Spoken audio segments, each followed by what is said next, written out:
આત્મચિંતન 4 હું તો કહું છું કે ઈશ્વર છે અને એ જ આ આખા બ્રહ્માંડના રક્ષક અને સંચાલક છે.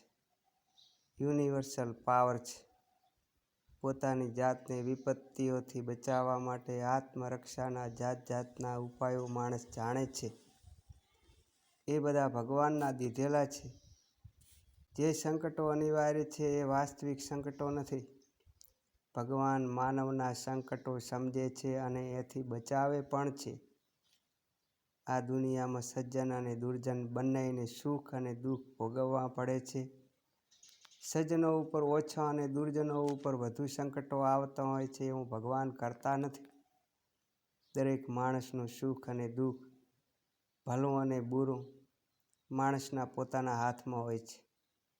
આદર અને અપમાન, કષ્ટ અને આરામ, ધન અને દરિદ્રતા લોકોના ગુણો પ્રમાણે પ્રાપ્ત થતા નથી.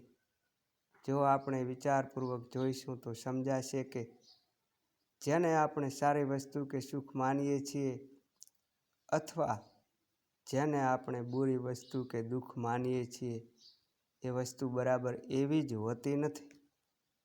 અમુક વસ્તુ ખરાબ છે અને અમુક સારી છે એનો નિર્ણય સારી રીતે સમજી વિચારી અને કરવો જોઈએ.